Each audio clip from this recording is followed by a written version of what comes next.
Onstage, Onstage with Jim and Tom. Onstage, Onstage with Jim and Tom. Onstage, Onstage with Jim and Tom. Onstage, Onstage with Jim and Tom. And Jim. You got to admit, that was smoking, right? No, maximum shreddage. Yep. Yeah. Maximum shreddage. Yep. All right, here's my little intro, and then we'll actually do it. All right. Tonight, in a very special edition of the program, we welcome Thus the Buzz. On stage, co-host Tom Gaffey, That's true. alongside Pete, Rochelle, and Lance Brown, founded Yes. this band in the 1990s and continue with the project to this day. Yep. We'll be talking about the past, present, and future of Thus the Buzz, as well as what brought these guys together in the first place. And later, we'll be joined by a few newer additions to the band for some excerpts from their Off the Wall project that they've been working on for the last year. Welcome to the program, my friends. welcome. Thanks for having us. Thanks for having us. So, Lance, would you say that you were a Phoenix kid? Oh, yeah. Yeah. Pete was not a Phoenix I was kid. not a Phoenix kid. I came after the fact. Okay. His stepdaughter is a Phoenix My kid. good old days are in Chicago. Chicago, okay. Yeah. So, Tom, what would you say it is to be a Phoenix kid? This is a Oh, term that's Phoenix thrown kid. around a lot. Well, Because we're in the Phoenix Theater right now, of Yeah, course. we are in the Phoenix Theater, and that'd be a kid that spent a lot of time hanging out down here, watching movies in Lance's case, seeing bands play as well in Lance's case, playing an awful lot of music, skating, biking, pissing off the neighborhood. So I guess 1983, this was still a movie theater. Yes, it was. And there was a handful of us that just decided to start hanging out here. Oh yeah, Tom employed a few of us, that's true. and the rest of us just hassled the staff. Yes, that's true as well. And then actually, I was the first performer in your... That's absolutely correct. I wanted to mention that when I got back in '83, probably whenever we had Eddie Murphy, Breakfast Club and Beverly Hills Cop. Breakfast Club and Beverly Hills Cop playing together. Lance had asked me as a kid, can I play guitar on the stage at, one time at one of the intermissions? You know, I'll tell you what, when we have a show that is mostly a teenage show that the kids will be at, yes, I'll let you play. So we booked a double feature, Breakfast Club and Beverly Hills Cop. And, oh, my God, and Lance said, do I get to play that? Well, I told you could. So, yes, you can. And it was a sold-out Friday night here, top to bottom. People were hanging off the balcony. It was so full. And I was worried about having too many people. I found that exactly what we did was probably the best thing you could do. We put Lance on stage with, I had an acoustic 320 head and a box of acoustic 610s. The broken guitar cord. Oh my God! So, and I wasn't even thinking of sound or any of that stuff. And we plugged this kid in. Lance is maybe 15. Because we're talking mid-'80s. Yeah, 85. Yeah, Yeah, 85. okay. And Lance plugs in and cranks it up and plays about 15 seconds of every tune that he'd ever heard in his life. Oh my God! All strung into about 5 minutes of hell. It was it was wonderful. I have It was fans not up hell. front. And look, it was moving. But I'll tell you what, was moving. he was on for about 15 seconds, and this older couple immediately comes out. We will never come back here again. And all I can think is, yeah, I don't think I would either. I can't get out though, so I'm just gonna have to live through this. It was an incredible night. And luckily he did. He cleared probably about a quarter of the people out. Thank goodness. It was easier to get through Beverly Hills service. Cop And after And you that. didn't have to worry about it being too crowded. No, No, it was good. It was good. So when you did that, you were 15, and you probably thought it was a great performance. Yeah, Gaffey gave me a bum cord. Yeah. What? I'm blaming it on the cord. Yeah, I had to, He's between Crazy Train, I had to jiggle the cord Right, to he get did tone. Crazy Yeah, it was a whole thing. Train. I had no roadies There back was some then. Van Halen in there, I'm sure. Tom tells me a story about when he first came back to manage this theater. You showed up in your suit and tie. Yeah, my first night in. I And was suiting and tying it. And I don't know if you were around during that Lance time, was Lance. not, but it was Augie Bernie, and Michelle Serrano, Eric Harris, and their crew. I do believe Eric was wearing an all-leather suit in those days. Okay. And No, I don't remember this suit. it was the first intermission, the first night I got back, and it was intermission, and everybody was sitting on the steps. It was just wall-to-wall kids. So I went up to a group of them sitting on the steps, and I said, guys, I can't let you sit on these steps. He's trying to be very official, okay? And Augie Bernie looks at me and goes, well, who are you? I go, I'm the guy running the place now. And Augie looks right at me and he says, no, man, we're running this place. Holy That's cow. Augie. It was game on. It is Augie. he was always one of my favorites. Besides, And that spirit maintains to this day. That's part of the problem. Lance, you were talking about destroying Tom Gaffey's image that he has What? During this broadcast. Is there any stories you wanted to share about your relationship with him? Because, my God, you've known him now for 30 years. yeah, There was the one time you threw me down. I did. Well, Did you deserve it? The popsicle love sponge. oh no. And, of course, the people out there know that story, but as a reminder, that's Really? the one where the person supposedly He did. I fucked was working the chicken stage. on stage. He killed Yeah, it. Oh. he gyrated Yeah, I into did. it as if, and it was the whole thing. Tom has told the story before, yeah. but that's that very infamous night. That was pushing you out of the way. I wanted to unplug all the equipment. Yeah, I remember that. So I won't name names, but Thank you. I had an altercation with one of them Oh, that's about right. a week before on my 21st birthday, and then he got out of that, and then I found out he was going to be here. Yep, I do. So recall that, I yes. came backstage and I was going to finish what had been started, Yeah. and Tom came up behind Yeah. me and just threw me down. Yeah, that wasn't gonna happen. I do recall that. Yeah, that would have been and really, if I had to look at it in those days, I don't know if you would have won that contest. Besides, No, absolutely would have. He was Okay. terrified, but we're not going to What? do that. Okay. Oh, absolutely. And to this day, we can have the No, wrestling no. thing. I'd love to. I feel like you two have a lot of these sort of like, well, we'll agree to disagree. we will. Yeah, we do. Yeah. That's That's kind of like the basis of your relationship, I find. Well, we have completely different perspectives. So how did this band, Thus the Buzz, come about? Lance, I think. So, well, it was kind of Chomp Hard-ish. Yeah, And then we had played together in Chomp Yeah. Hard. Well, let's pause for a second. What was Chomp Hard? Chomp Hard was. I don't know if we got that. It was a band. It was Derek Jorgensen, Johnny Brennis, and Lance Brown up on this stage one night, practicing. And I heard this one tune they're playing, and I ran down like, hey, you know what? I know this tune. You do. And it was Season of the we Witch. thought we just wrote it. Yeah, they thought they'd. So I plugged in a Donovan tune, Season of the Witch, into it. They go, "Wow, man, did you just write that?" No, that's a Donovan tune. No, man, we wrote that. No, you stole that. And that's a Donovan tune. And but they were a tight group. They were very good players. You look at all three of them. A lot of different really cool influences brought them together. Metal first, but a lot of reggae and a lot of blues. A lot of Neville Brothers, so there was some funk with this crew, and these three guys had some really sweet chops, and it was a natural. I love playing with them. Because you, Tom, you haven't had that many bands over the last 30 No, I years. hadn't. Yeah, that I was, mean, like, I've been mostly Thus the screwing around Buzz, with people. Chomp Hard. I mean, what other bands have you had? There other was than just these two there was projects? the Off the Cuff, which was an early one in late '70s, I think. Okay, yeah, but like- late '70s, and then to Chomp Hard in the early '80s, So, mid-'80s. so since you've been managing this place, really, two formal bands, yeah, really. and yeah. Lance is in both of them. Yeah, absolutely. Why? This is fascinating. You know what? First off, right off the bat, because he is in those days I was singing a lot more aggressively, and he is an aggressive player. It was an aggressive band. You had Derek on drums, and Johnny was just solid in the pocket, and that was nice. And then Lance, he kept us light enough to listen to. 'Cause Yeah. Derek and I had the reins, it would have been completely. It would have been more metal. It's very true. But they were aggressive enough, and that was what I was into doing at that time anyway. So Yeah. we're good. They're smoking players. So Chomp Hard happened, and you guys had some level of success with that band, and then it sort of evolved and changed, and something happened to where Thus the Buzz happened. Yeah, so I was kind of trying to keep Chomp Hard going, and then we were without Derek. Yeah. So we kind of brought Jack in, who was Keith's son. Yeah, Jack Allen. And then Johnny was kind of had one foot out the door, and then one day he came, and Pete and I were jamming. And Pete is, I'll say it, and if anybody bass players listening, I don't give a Solid. shit. He's arguably the best player bass player that's Yeah, ever he's- stepped on the stage. He's a pretty solid player. It was- no doubt about that. he throws down. I would And argue. Johnny He was does, just yeah. kind of like, it was just kind of like the passing of the torch. It was just like, we were going on, and Johnny was kind of he wanted to do other stuff. It was Yeah. never. It was never. That's a good PG version it of never- the actual story. It never totally had his attention all the way. He was never all in. That was the biggest thing. And then we could play for hours. Yeah, We really could. we were still at that point. Yeah. And actually we were called because Jack was 17 Yeah. at the time. At that So it point, was yeah. three. It was three morons and a minor.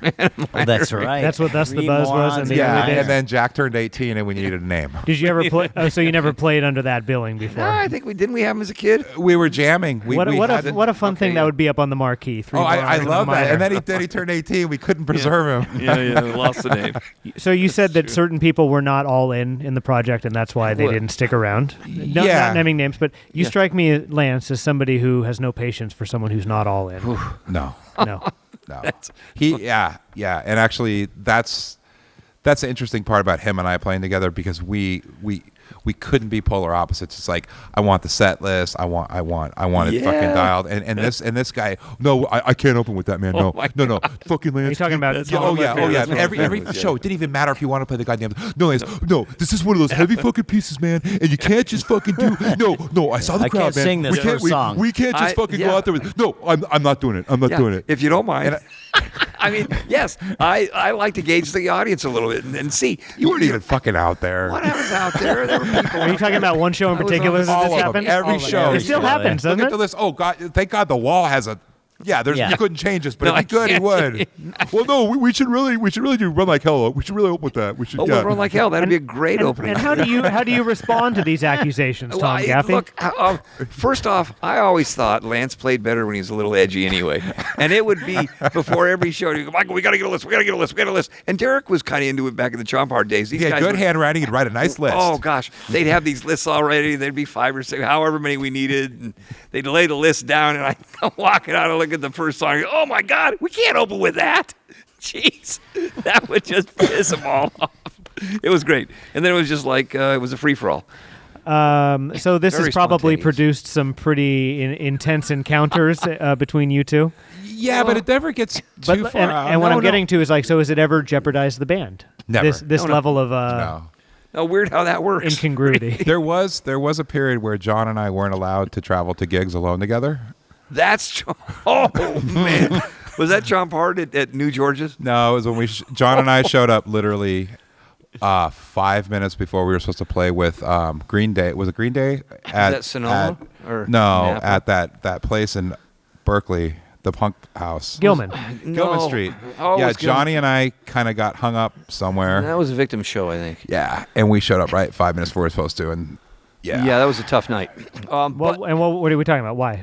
well, number one, I mean, come on, let's make the show interesting for the listeners. because I was a junkie, and It was an issue. Yeah, So that's why you weren't allowed to travel together, because you two Because had John- similar interests. similar interests. So what happens in a situation like that where you guys show up at Gilman and you're not perhaps prepared to play? nobody noticed. It was Nobody- it was a We hell could of a play.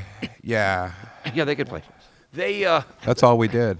and in those days the crowd was out of their minds as well. The pit was great, was going off big, and stage diving. It was just a wonderful place to play. And luckily these guys could come in a little bit disheveled and not be noticed. Actually, I think if we're all being honest, if Pete and I were to point to the worst time period of our life, it would be That period as well. that 2001 to 2003 period. That was a pretty rough time. Yeah, I would say that music is the only thing that kept me from completely spinning off the rails. That was my only connection to anything good at that time. And that's a really big statement, which is a compliment to this band. Greater than anything you could probably say about the songwriting is that it kept you in this Yeah. world. But It if gave the you band some wasn't hope. good, it would see. And that's the thing. It wasn't like I was hanging on to this because it's all I had. If it wasn't as good as it was, I couldn't have. Yeah, it seemed Yeah, like we could edit could some get of this together out, and but- play, and we could get together and play, and still do well through almost anything. There was a period, really, the biggest problem we ever had was Lance and his pedal board. Quite frankly, Well, no, I had this thing. I was a Well, sweat you out showing up mess. late to practice, or Okay, maybe being there yeah. or not. Yeah, there. you, we didn't. you left a lot of idle. Devil finds we would work not. for We idle would, hands. we would not know. Tom's showing tonight. Oh, guys, I can't make it. Oh, guys, I got to leave and go So back. my to the mindset show. at that time literally was, I would take every wire out of my guitar and rewire my guitar before every practice. That was because of where you were I at. was a fucking spun out junkie speed freak. And only recently I've cleaned that sound room out. and found like still some more leftovers of just Pedals and wires. knobs Yeah. and wires and like leftover like It was little just- pieces of yeah. cardboard with solder on it. And Well, I love stories like that because people who haven't had that experience would think, okay, you're a crazy person. But people who have that experience, like, oh, that totally makes sense. In that moment, that seemed like the thing you had to do. Yeah. you know? Oh no, I had to. Yeah. Yeah, no, because the blue wire and yeah. when I It made total sense to you, 100%. when I first met Lance, like what it dawned on me that this guy is a really intelligent, really quick-witted guy. Although he is spun off the rails and he is wild. I mean, I would commute to him with him to work, and there was no bus turnout that wasn't his victim. I mean, every the bus turnouts on the exits is like flying through. Just to drive through them? Oh man, we'd get to work quick. Oh, because you're trying to dodge traffic, is what you're Yeah, saying. but he would yeah. go through the Wow. bus Yeah. exit. I didn't know you could pull that off, for crying out loud. You strike me as a man, Lance, that He would did- maybe create a third lane on the left. We've maybe. done that, Yeah, yeah. absolutely. And then yeah. one time I hit a parked car Yeah. that I thought was moving. Yeah. Accidents happen. The first time I played guitar after I got clean was at that show that Dion put together. I didn't even take it out of the case. And how long 'cause had you not played the guitar? I guess it had been almost 10 years at that time. Really? Yeah. That's incredible. So that means obviously That's the Buzz had a 10-year hiatus. Yeah. Yeah. No, and it was Dion. She's like, I want That's the Buzz to play this thing. She texted me. Dion being His My first wife. Your wife. Yeah, Lily's Lily's mom. mom. Yeah. Yeah. Well, and to an earlier point, I wasn't implying that this band was the only thing that kept you hanging on, or that you were sticking with it No, just no, no. because it was the only thing in your life that was any Oh, no, good. no, and I didn't But- take that But at what all. I meant was this was maybe the one source of good in your life, the one thing that gave you something to look forward to, and that's a profound and cool thing. Yeah. I mean, of course, my kids I love, but I Yeah, just yeah. felt I just felt like such a dirty, horrible person. Like I just didn't want to get too close to them, and I didn't like my wife at all. So No, he had to get sober to find out what a dirty, horrible Yeah. person he was without the drugs. Yeah. So Yeah, He's and not you know, I mean, life is a messy sort of thing. Yeah. And so you needed those 10 years, I'm assuming, to figure some stuff out. What did you do, Pete, during the intervening 10 years? Well, we covered meeting Dion and Yeah. moving on with my life. I went back to college. Continued to play with a lot Yeah, of players. I played during that time. I just kept playing and playing and playing. And as Hannah grew older, and Dion and I got married, and we were raising our new family. You know, I'm an empty vessel. So my wife and Lance has said in the past, where I can't be filled. So it may seem like I'm a depressed person, but I'm not. He's just waiting I'm to be just filled. filling up the voids. That's it. know. Empty vessel. You've been Yeah. described as that by a couple people close to you. Yes. What is that? And just like a full definition of that. And Well, Lance, how I would you've character- called him that. So what do you mean when you call him to that, not necessarily the term empty vessel, but like never satisfied, like never he never never got complacent, and that was one of the big drivers of That's the Buzz, because we had a good set that we could have just fucking sat on like Chompar did. Like even Tom and I would write all these songs, Yeah. and like nobody would want to engage in them. Oh no, we're fine. We'll just do this show and then we'll work on them. But like Pete was like, no, play it. fucking. Or we know this one. Let's go on. What do you got? What do you got? What do you got? What do you got? Yeah. And I mean, great. I think Right On's my favorite, but I think Right On's cool. I get real excited about it's called Cocaine, but it's a Don't Love, and it's a tough tune. we're playing this thing. It's got a great bass line, and it's a Yeah. pretty edgy guitar thing, Yeah. and Jack has this great drum, and Tom's singing this little thing like, get up or stand up. He's like, no, this song sucks. No, no, the song doesn't fucking suck just because you don't like the shit you wrote. couldn't And then get- we stood back, and it's like, okay, this song's about cocaine. Yeah. And then all of a sudden, it was almost like the lights Yeah. just changing there. Don't And Love. Then it got dark, and that was Real really dark. that was the only song that I really, and I didn't write anything in it, but like I kind of interacted. Like You came up with the guitar riff. It was all built around that guitar riff. it was the one that I was most interested in the lyrics, I should say. Yeah, yeah. And like we'd go a certain way. I'm like, hey, what about the kind of the dark room thing? It's a tough song. There are times because And I'm curious why you say that. Yeah, because let's see.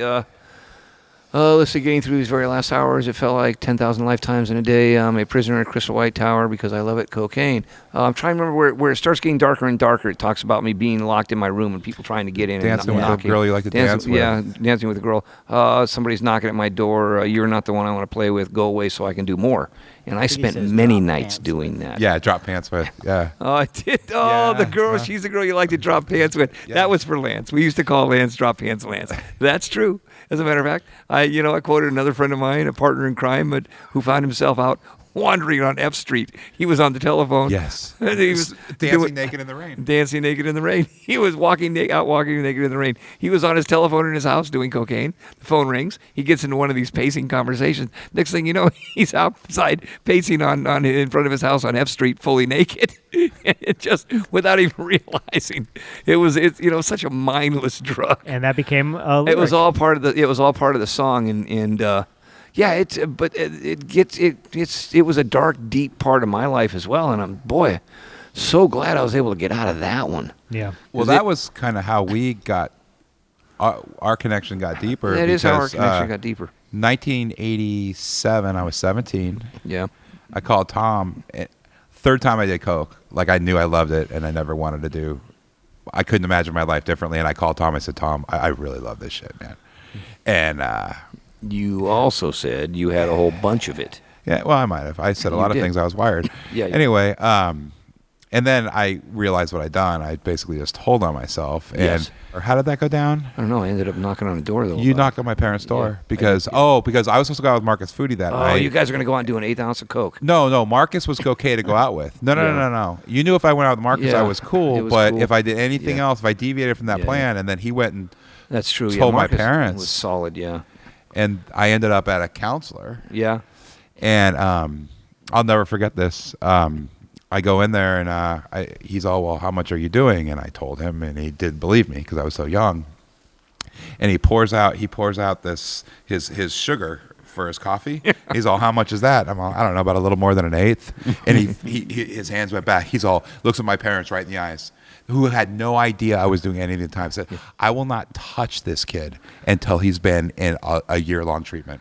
And he threw us out of the office and didn't even charge us. Like he wanted no fucking part of this. Scary So stuff. that was 1987. Yeah. I didn't get clean until 2003.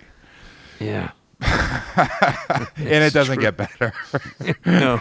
But that's a big statement on the relationship you have with Yeah. him, Yeah, which I well, was kind of getting earlier. You felt comfortable enough to tell him Yeah. about that, even though you were essentially telling on yourself. But it was because I knew of, and then go ahead, but because we're totally taking all Well, no, time, I but- just want to tie into an earlier point you were asking. The question is, why are they called Phoenix Kids? yeah.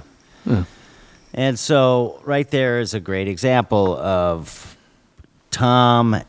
Tom is a figurehead here, not only just in the physical sense, but also in sort of the spiritual sense to these kids Spiritual, I like it. who can really rely on him to fill a lot of voids in their life where they're not getting from their own parents. Important, It's too, to mention, not just kids. Not just kids. No, there's adults, kids that have grown up here. But- And he's In, Yeah, in but I get all, the in all same stuff. fairness, I have two great parents. You did. Yeah. But it wasn't there that was they, things, yeah, there there weren't was that many things that holes, you yeah. could talk to Tom about. Yeah. That especially now, conversely, Right. the things that Lily talks to you about that blows your mind. Kids are talking more. Yes. It was not happening in my in those days, generation. absolutely. no, my generation either. No. Yeah, It was we like, didn't we I didn't snuck talk out about the that window, shit at that home. was it. You know, Yeah. when I went to rehab, it was the end of the world for my mom because what are the neighbors going to think? And not in a bad way. That's just Oh, yeah. No, his parents, by the way, two solid parents. Oh, my God. Well, Dwayne, his dad, coached everybody in baseball. well. Good I heavens. mean, if Come on. cut this out if this is not appropriate, but I mean, part of the end of your cocaine days was Yeah, that came whole Raven and the Dark Horse. Oh, yeah. And the Phoenix pulled me out of it. when you threw that Yeah. that last pile away, Yeah. your whole mantra was, Yeah. now I have to give back. Yeah, now I got to get. Yeah, that was the deal. Right? It's I mean- true. Yeah, I had a And- I had a and delete discussion this with if God I shouldn't about have it. brought No, that it's up. okay. I think we've talked about it before, haven't we? Whether I made it in or not, I don't know. But I mean, I think that this is the flaw in maybe the parenting where you can't talk about stuff.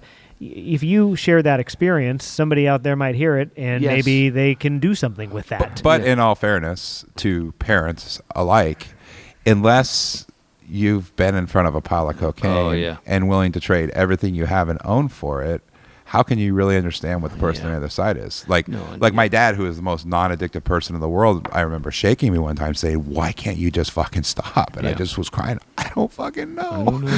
I don't want to do it anymore. But yeah, when I say it now, it's like, but Gaffey had been through it, so he was someone you could talk to about. Yeah, right? It's true. I had, and I got shaken out of it one night purely by luck, I think.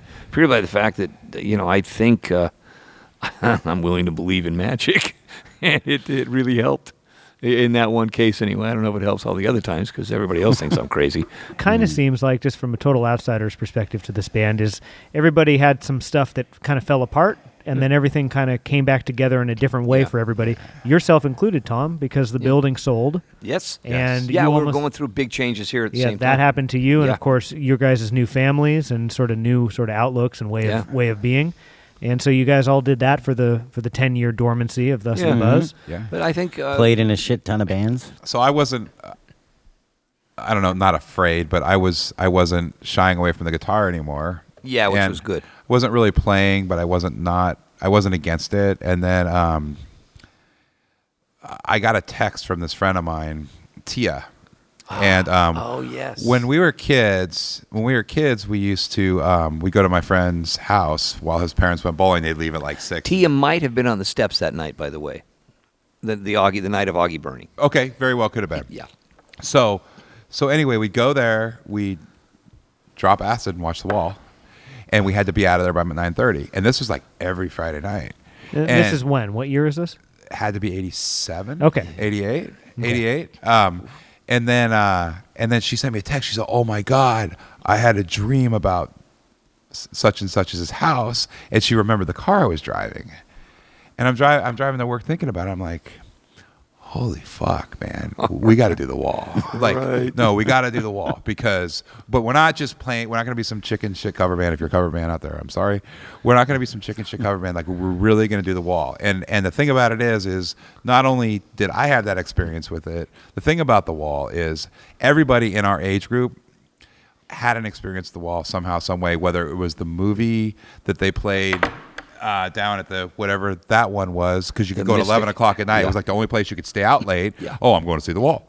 Or your band opened for The Wall. Anybody who was in a band in the late 80s opened for either heavy metal or The Wall. Right? Even down here, that was some of the first concerts was opening. We were doing, bands would open for our midnight shows. And it just seems so, it sounds so cheesy when people say this, but it's like, it just seems like something really important to do. And so that movie meant a lot to you in the mid-'80s. You spent a lot of time with it. Yeah. And maybe shaped some of your perspectives and things. Because it's a very powerful piece. Yeah. And it's an important piece musically, whether or not you take anything philosophically from it. No, absolutely. I mean, you were born in what year? I was born in 70. You're born in 70. Tom, you're born in what year? 55. You're born in what year, Pete? 66. I'm born in 84. This piece of music, I think, is very important to all of us. Yeah. So it was so important to you that you decided, yes, this is something that we need to do. But not half-ass. No, right. Yeah, of course. The thing I love about this story of Thus the Buzz deciding to take on Pink Floyd's The Wall is that you, Lance, got in touch with Tom and said, "Hey, Tom, this is what we're doing." Yeah. And Tom was like, "Okay," but in the back of his mind was like, he'll never pull this thing off. Because I told him, he's got to look. We need a keyboard player. You got to find. There's got to be background vocals. Well, holy cow! And that's the thing. So that's where I come in with all the people I've played with Honest in the to last God, 10 yes, years. that's where Pete comes I've got the handful of them. And he brought us Richard Smith on keyboards, who was a guy that I jammed a little bit with in my 20s, for crying out. There's Richard Smith. Tom, you've told these stories a million times, but now we finally have a place to put them. Your relationship with The Wall. Your relationship with Roger Waters. Why this piece and this time speaks to you. Well, first off, when I was younger, it was a seminal piece for me in the late 70s and into the 80s. Loved Pink Floyd. Saw them do kind of an amalgam, was it in like 78 or something, and it blew me away. It was incredible, and I'd been a Pink Floyd fan ever since then. But The Wall, weirdly enough, the movie used to be a staple. It made a lot of money for the Phoenix Theater and some of the other theaters that I'd worked with. And it as a midnight show, The Wall was always a staple.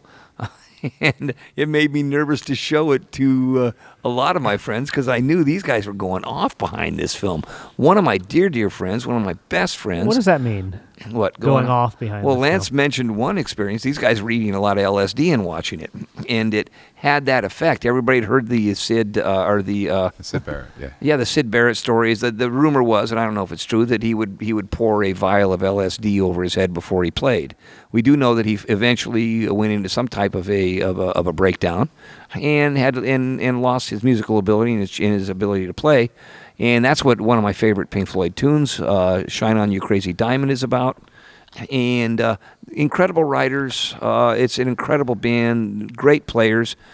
Jim Aegis, you called me up one time and said, I have an extra ticket to see The Wall.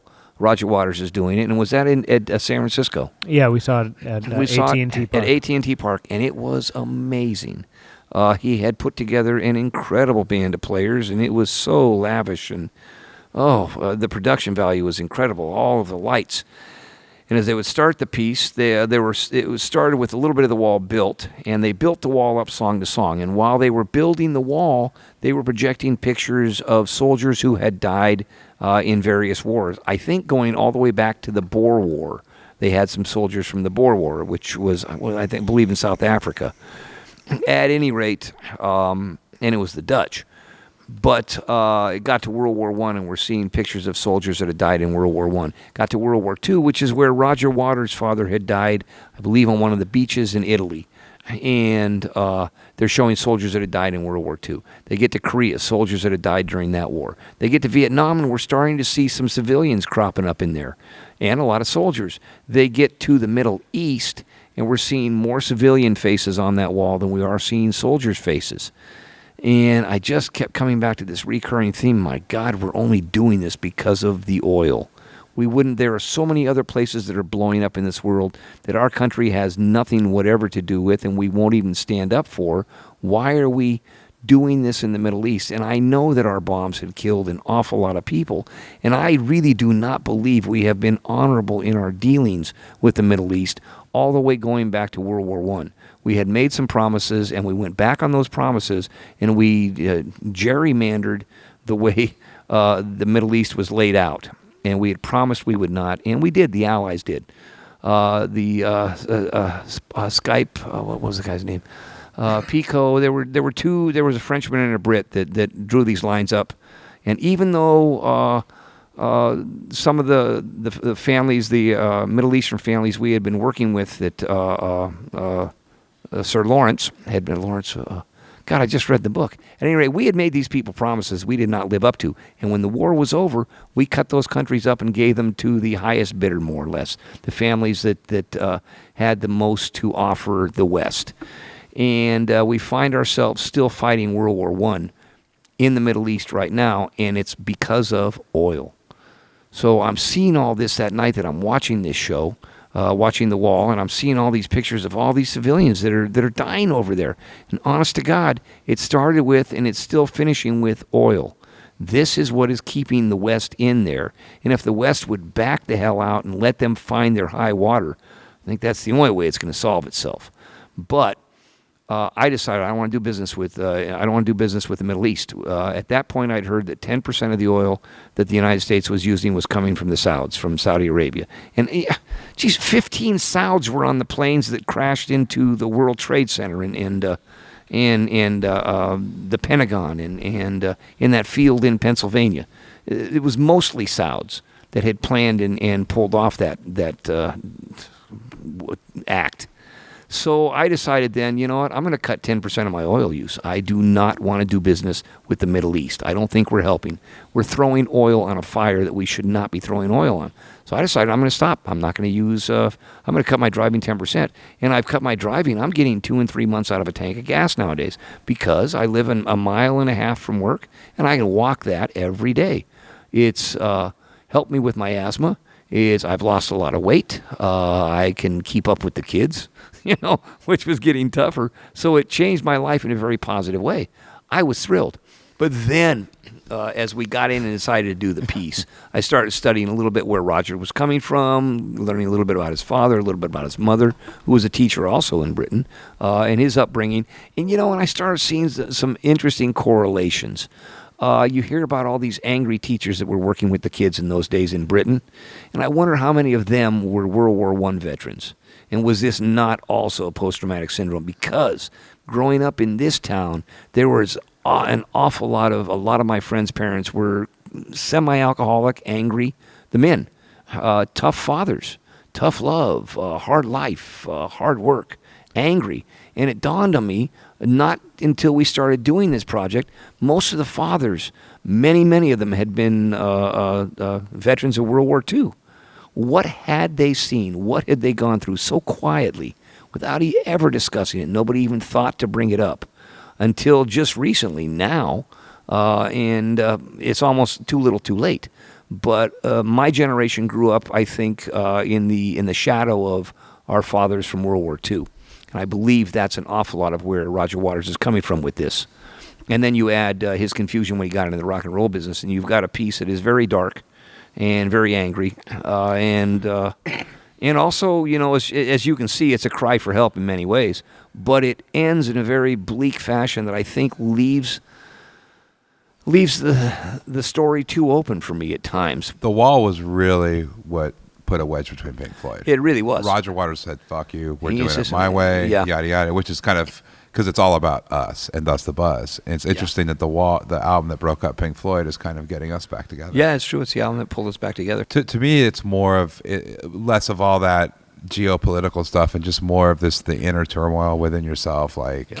And it's all there. The battle between good and bad and right and wrong and what is and what isn't in the flesh. Yeah, I mean, just kind of definitely less specific, but equally as thought-provoking kind of thing. Well, because you mentioned that the album's a cry for help. Oh yeah, absolutely. There's some even well, not empty spaces so much. God, in the hotel room. One of my turns. One of my turns coming out. One of my turns is, gosh, it's a beautiful tune. It's a 3/4 waltz, but it's one of his turns coming on, and he goes into this very dark space and scares the hell out of this woman. And he finds he asks her, does she want to learn to fly? They're way up in a hotel, a high-rise hotel, and he's asking this scared woman, would you like to learn to fly? Would you like to see me try? Why are you running away? Nobody's home is a call. Also, he's pushing all these people away, and he's feeling that loneliness, and but he doesn't want to let go, and then he wants it back. Fuck you, get away from me now, come back. He's calling him on the phone. Nobody's answering the phone for him, and there's so much anger. And weirdly enough, again, he was the product. He lost a father in World War II, so his whole life experience may indeed have been colored by that. His teachers were all shell shocked. His mother was shell shocked. They lived through the bombings. It was such a different thing to come from. I was born 10 years after World War II, and people were finally starting to come out of the fog. And so I didn't really get a clear picture. Nobody talked about it. But I knew that many of my friends' dads flew or I have a friend whose dad was in D-Day. My dentist's parents had the tattoos from Auschwitz or from. I mean, my generation was coming out of the ashes of World War II, but they did such a good job of the American dream. A lot of us never realized that. So you performed it in summer 2014. There was lasers, there was lights. It went off well. The crowd enjoyed it, but yet you feel like there's still work to be done with this piece. Yeah. So I wouldn't say work. I think it was a good first show. But I mean, my whole thing, you know, after watching the videos and stuff, it's like this is one piece of music. Like, it shouldn't be broken up in songs, and like I really want to make a set out of it. Like I no stops. And for a player such as myself, that's a fucking nightmare. If we're being honest, I agree. No, I agree. I forget one song ends, and I forget that we're actually still in the piece sometimes. So because I mean, some of these things are pretty debilitating. One of my turns, holy cow, that tune is deep. and by the time it's done, I'd like to take a breath, but then we go right into one of the song that you darker struggle tunes. with, Don't Leave yeah. Me Now. Then you should employ Amy to help you with your breathing Well, no, technique because you can really Oh no, she's good. It's not the breathing. seamlessly go through. No, it's it's the a mental- emotion it's- thing. it's a No, mental it's- thing. That's the Jeez, whole. I just Then you jumped got to out go of into a performance building. mode and just Which is interesting. Right. Okay, so Shut it you down. when you perform, you get that invested. Oh, that man. level of energy happens. When he does one of my turns and it's tight as a tourniquet, dry as a funeral drum. Fucking, I love that. Snap. Run to the bedroom. In my suitcase on the left, you'll find my favorite axe. I love No, that. that was basically I my don't get life to sing story it that in way, the- but in the early holy 2000s. shit, this guy does this turn on this girl that is just absolutely terrifying, quite frankly. And I love to get into the character more than I mean, I'd love to get in the character, but the problem is, by the time you're done, Why Are You Running Away is such a collapse that I feel anyway. Boom, I'd like to fall on the stage and hang for a minute. And actually, there is time because there's a long intro into the next tune. I just have to be up for it. It's If you were weird. more comfortable with "Don't Leave Me Now," I I, shouldn't be don't think doing it would be this. as stressful. 2015, you're planning on doing some more of these wall shows. Yeah. And then after that, do we think that Thus the Buzz will release any more original material? I would got- love to. I got a bunch of stuff I really need to. That I've been working with a bunch of Need other to people purge? getting these open. Yeah, I would Yeah. like to start working. Soon. No, I'm definitely down. Yeah. Again, this has been the first time I've ever done a cover thing. Well, since I was a kid, and so this is it's a fun experience, and I'm digging the hell out of it. But I do have a bunch of stuff written that I still need to find a band that I can do it with. I've been doing it with other people, but nothing set. I don't know how these tunes are supposed to sound. But one of the things I think this project has done for us is The wall. kind of opened our eyes to adding other colors to Thus the Buzz. It's been fun having a bunch of you people know, involved. there's kind of take it because it was just the four people. Like I wouldn't even let them dub my guitars when we did that one album. They wanted me to play rhythm behind the lead. No fucking way. Oh, that's I right. can't- Yeah, yeah. Remember Yeah. that whole thing? Yes. And now it's like, wow, let's put keys here. It'd be really cool if we had some background vocals. It'd be really cool to have another guitar player and be able Yeah, to play this off is of where- it.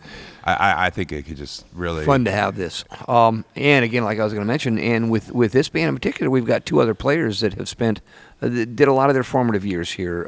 Jeff Peel on drums spent a lot of his younger years playing drums on this Yeah. stage. John Coyle, I think some of his very first shows were on this stage as well. No, and that actually we should say. I mean, John, Jeff, Yeah. Rich, Yeah, Amy and Richard Erica. Smith. I don't Oh, think my we've said their heavens. names yet. Amy Yeah, and yeah. Erica, Yeah, absolutely amazing. absolutely amazing. Great players. In a moment, we will be bringing some of these friends out, in fact, all of these friends out, to play some of the excerpts from Pink Floyd's The Wall. Before we go to that performance, this is a good opportunity if you had anything you wanted to say about the Thus the Buzz experience or what it's meant to you or what it is. This is a nice time. Oftentimes, we don't say nice things about people or things until it's too late. Here's a chance. We got the mics going. Anything you want to share about what this band has meant to you and what it potentially will mean in the future? For me personally, growing up, I mean, at the Phoenix with all the bands that are playing, and then all the musicians I played around, I think there's very few musicians that can say that they actually had a band with the connection and that they were as proud of as I am of Thus the Buzz. I mean, a lot of people played in a lot of bands. I mean, we all did, but I don't know how many people really get to have a Thus the Buzz, and not the stupid name, but the fact that to get four people that really just bam, it just happened. You know what I mean? Wow, It's been a fun how experience. cool is that? Really Yeah. cool.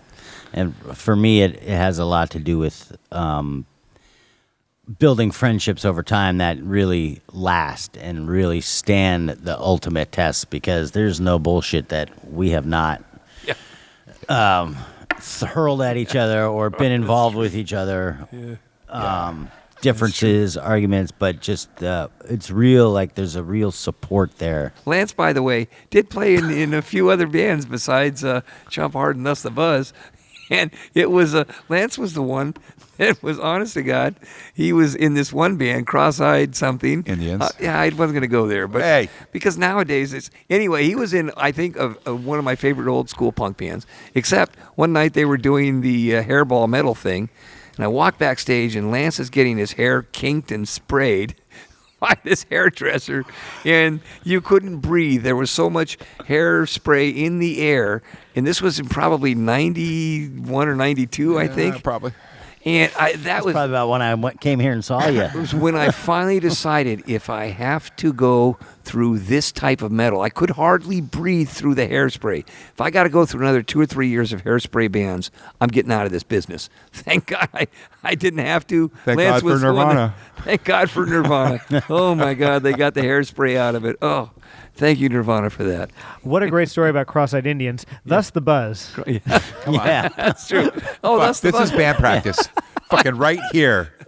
Well, I mean, what can be said? Lance and I have had a playing relationship One simple for fucking years. question. Lance and I have been playing together for years and years and come up with some of my favorite tunes together. Pete is just the most solid player to play behind. It's been Thus the Buzz. And when you threw Jack in, oh my God, what a powerful band that was. I'm going to ask you We had a something you damn asked good me time. once. Huh. Do you love him? Yes, I do. Do you like him? Most of the time. Okay. Fuck you. That's why. I do. I know. absolutely like Lance. Both you guys. That's true. All right, you're right. I did ask that question. Far out. A group of guys that both like and love each And other. love each other. Sometimes. Absolutely. Always That's love. the- Always love. Yeah, Sometimes most, like. most of the like. Sometimes like. Well, I think with that, this has been fun. Thank you all. Yeah, Oh, thanks for having us. This Yeah, is a thanks for blast. having us. This is- Absolutely. And if you're listening to this before July 24th, 2015, come on out to the Phoenix Theater and see watch the them show. perform Yes. Pink Floyd's The Wall. And if not, check them out anyway at a future date, Yeah. doing Yeah. something we don't know yet. We have no idea. Whatever Lance comes up with, we'll do it. Led Thus- Zeppelin too. Oh, now you're really pushing it. Anyway, everyone, this has been Thus the Buzz, and we will now go to another segment where Thus the Buzz plays us some songs from Pink Floyd's The Wall. I'm Perfect. kinda tired. Thank I you really so wanna much play. for joining us tonight, everyone. All right. Thank you. Thanks.